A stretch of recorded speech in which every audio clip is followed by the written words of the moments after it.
വികാരങ്ങളിലെ വിസ്ഫോടനങ്ങളോ വിജൃംഭങ്ങളോ ഇല്ലാത്ത വൃത്തികെട്ട സ്ക്രിപ്റ്റ് ഇത് അഭിനയിക്കാനൊന്നും ഈ സുഗുണം മൂത്തുവന്നിട്ട് കിട്ടില്ല.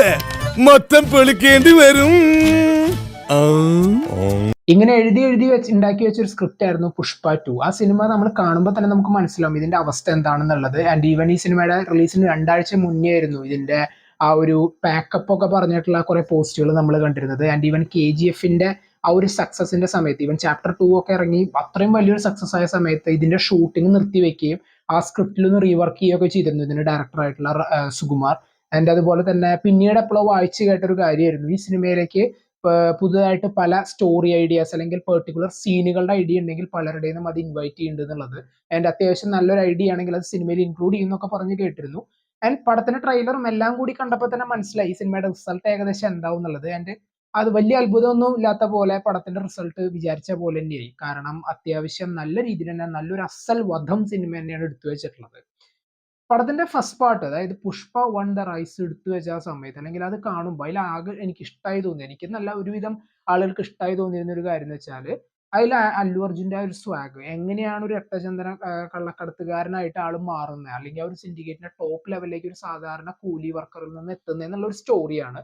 അതിൽ ചിലയിടത്തൊക്കെ അത്യാവശ്യം ആ ഒരു ക്യാരക്ടറിനെ അത്യാവശ്യം നന്നായി തന്നെ ചെയ്തിട്ടുണ്ടല്ലോ എന്ന് നമുക്ക് തോന്നുന്ന ചില സീനുകൾ ഉണ്ടായിരുന്നു. ആൻഡ് ഈവൻ അല്ലുവിന് ഒരു നാഷണൽ അവാർഡ് തന്നെ വാങ്ങി കൊടുത്തൊരു സിനിമയായിരുന്നു, അല്ലെങ്കിൽ ഒരു ക്യാരക്ടറായിരുന്നു പുഷ്പരാജ്. അതിന്റെ സെക്കൻഡ് പാർട്ട് വരിക എന്ന് പറയുമ്പോൾ സൗത്തിൽ മാത്രമല്ല നോർത്തിൽ അത്രത്തോളം ആക്സെപ്റ്റൻസി കിട്ടിയൊരു മൂവി കൂടിയായിരുന്നു. അത്രയും വലിയൊരു ഹൈപ്പിൽ, അത്രയും വലിയ എല്ലാവരും എന്താ പറയുക ഒരുവിധം ഓഡിയൻസ് ഒക്കെ കാത്തിരിക്കുന്ന ഒരു മൂവി എന്ന് പറഞ്ഞ് വന്നിട്ട് അത്യാവശ്യം നന്നായിട്ടൊക്കെ ചില സീനുകൾ ചെയ്തു വെച്ചേക്കണതാണ് നമുക്ക് തോന്നുന്നു. ഈ സിനിമ ട്രാക്കിൽ കയറിയിട്ട് ആ ഒരു ഹൈപ്പിന് നിലനിർത്തുന്നതിനനുസരിച്ചിട്ടാണ് പോണേന്ന്.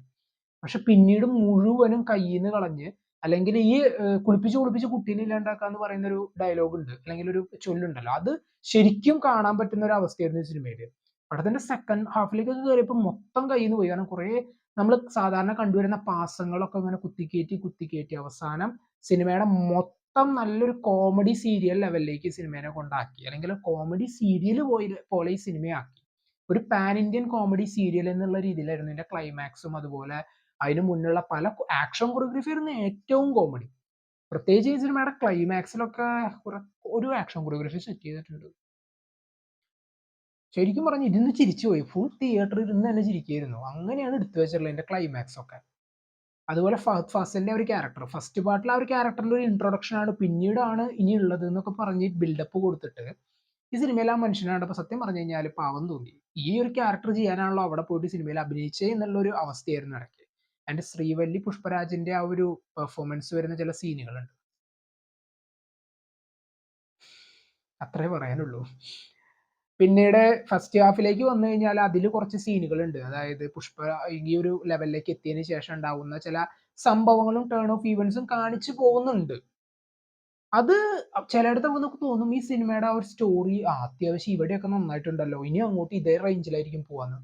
അങ്ങനെ ചിന്തിക്കുന്നത് തെറ്റാണ്. പിന്നീടുള്ള പോക്കായിരുന്നു ഏറ്റവും കോമഡി. അത് 3-3.25 മണിക്കൂർ ഒരു സിനിമ ഇങ്ങനെ കണ്ടുകൊണ്ടിരിക്കുക എന്ന് പറയുമ്പോൾ എളുപ്പമുള്ളൊരു കാര്യമല്ല.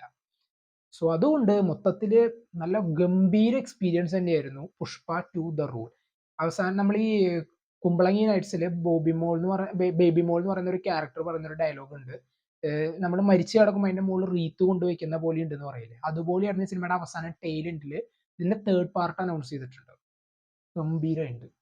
അതായത് സാധാരണ ഒരു പടത്തിൽ ഒരു സ്റ്റോറി പറഞ്ഞ് അവസാനിപ്പിക്കാൻ പറ്റാണ്ടാവുമ്പോഴാണ് സെക്കൻഡ് പാർട്ട് അനൗൺസ് ചെയ്തിട്ട് ഒരു കാര്യമില്ലെങ്കിലും എന്തിനോ വേണ്ടിയിട്ടുള്ള രീതിയിൽ സെക്കൻഡ് പാർട്ട് അനൗൺസ് ചെയ്ത്, സെക്കൻഡ് പാർട്ടിൽ എങ്ങനെയാണ് തീരുന്നു എന്ന് പറഞ്ഞ് നമ്മൾ സീറ്റിൽ നിന്ന് എണീക്കുമ്പോഴാണ് തേർഡ് പാർട്ട് എന്ന് പറഞ്ഞ് അനൗൺസ് ചെയ്തിട്ടുണ്ട്.